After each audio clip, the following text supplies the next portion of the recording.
Hi parents, welcome. We're so glad you took the time to come out this morning. Fourth grade kids have been working really hard and learning a lot about Texas, and they're very excited to get started. In the 1820s, thousands of immigrants moved to Texas. They brought with them customs and ways of life that were not like the Tejano way of life. These customs and beliefs caused conflicts with the Mexican government. Texans and Mexicans did not see eye to eye. Language barriers and freedom of religion were just some of the problems Texans faced. On April 6, 1830, a law was passed to stop settlers from settling in Texas. This angered many settlers who wanted to bring their families with them. This was the last straw. The Texans wanted their freedom back. The dictator Santa Anna had to be stopped. The revolution would soon begin. Meanwhile, the Texans were burning the cannon in the peach tree orchard.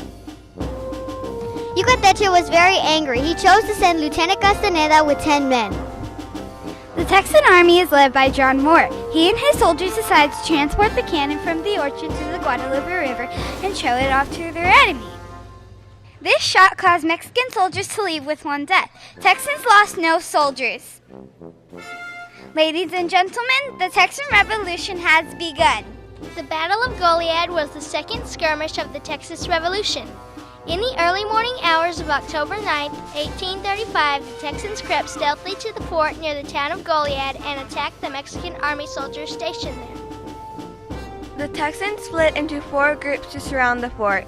Using axes they borrowed from the townspeople, they approached the entrance to chop through the door. A guard saw them and sounded the alarm before he was shot and killed. The Texans quickly chopped through the door and took control of the Mexican soldiers. The battle only lasted about 30 minutes before they surrendered. One Mexican soldier had been killed and 3 others wounded. The Texans had only 1 injury. Through the victory of Goliad, the Texans acquired $10,000 worth of food, weapons, and other supplies from the Mexican army. These much-needed supplies, including cannons, were shared with Texans at forts throughout the area.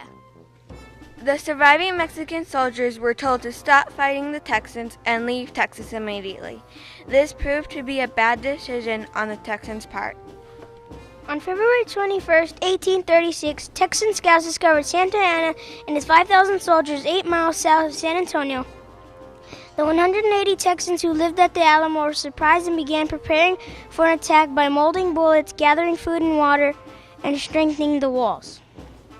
The Texans were led by James Bowie, a frontiersman from Louisiana, William Barrett Travis, a young attorney from Alabama, and David Crockett, who came from Tennessee with 12 volunteers to assist the Texans in fighting for independence. All 3 men refused to give up the Alamo to Mexican forces. Travis became the leader of the Texans when Bowie became sick with pneumonia after a canyon fell on him and a broken rib punctured his lung. Travis was worried the Texans were outnumbered and sent a letter calling for aid. Travis said he would rather die than surrender, using his now famous words of victory or death.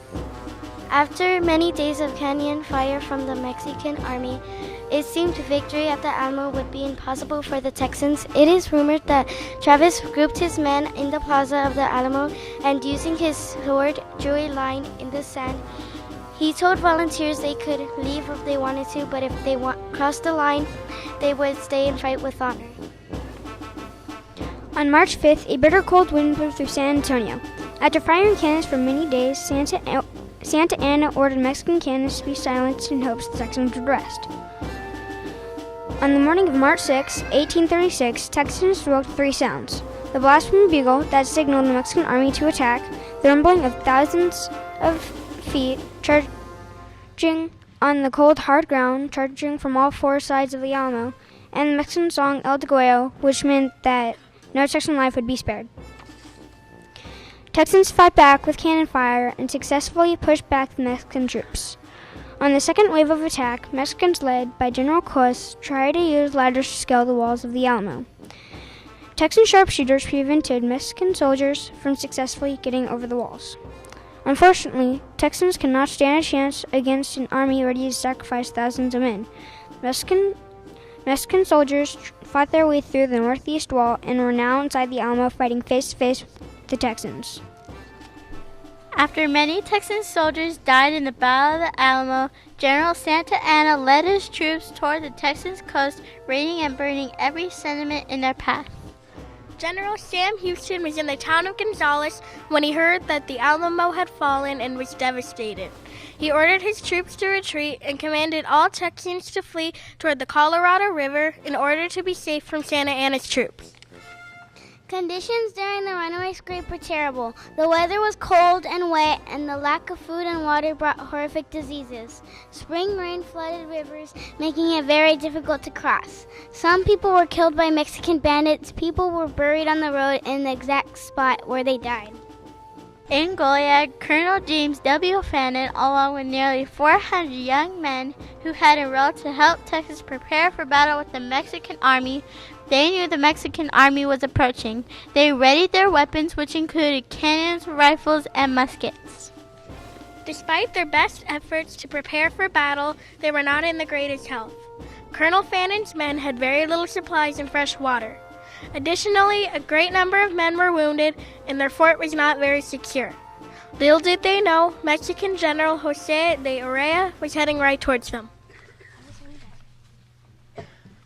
On General Urrea and his 450 soldiers arrived, the battle began. Realizing they were outnumbered, Fannin attempted to lead his soldiers to safety. However, they soon found themselves surrounded and were forced to surrender. Fannin agreed to give up their weapons and become prisoners of war. Sadly, General Santa Anna had other plans. He gave the orders to execute all the Texans who had surrendered.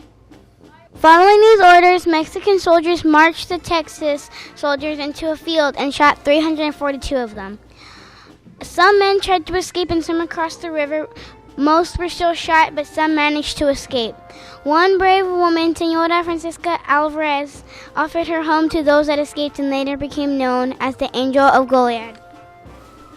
Word of the gruesome massacre of Goliad reached Texans quickly. More than ever, Texans were determined to rid themselves of Santa Anna and the Mexican rulers. On the morning of April 19, 1836, General Sam Houston led what was left of the Texas Army close to present-day Houston, where the Buffalo Bayou meets the San Jacinto River.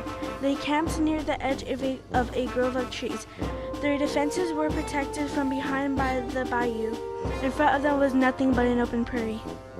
The next day, General Antonio Lopez de Santa Anna came marching across the prairie, but shots from Texas cannons called the Twin Sisters stopped him in his tracks.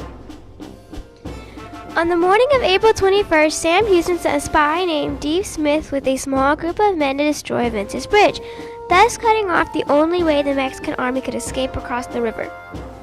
When Sam Houston gave the order, the Texas soldiers did not hesitate. With shouts of "Remember the Alamo" and "Remember Goliad," the Texas army defeated the Mexicans in a battle that only lasted 18 minutes. As it became obvious that the Mexican army would be defeated, Santa Anna fled to the nearby woods. He thought he could hide his identity by dressing like a common soldier. When he was captured by a Texan scouts, he was brought back to Sam Houston. His identity was given away when his own soldiers saw him and shouted "El Presidente." Once the Texans knew it was really Santa Anna, they told him to make his soldiers leave Texas in order to spare his life. Texas President David Burnett and Mexican President Antonio Lopez de Santa Anna signed the Treaty of Alaska, ending the war. The Mexican government refused to accept the treaties of Alaska. They said they were illegal because Santa Anna was a prisoner and feared for his life when he signed them. Nevertheless, the Mexican army did retreat, and the Texans considered themselves free. They set up a government and became the Republic of Texas. The bravery of the soldiers who fought in the Texas Revolution cannot be questioned. They considered freedom more important than their own lives. They were willing to die for what they believed in. Their story will never be forgotten. Let us always remember the Alamo, let us always remember Goliad, and let us always remember the importance of freedom.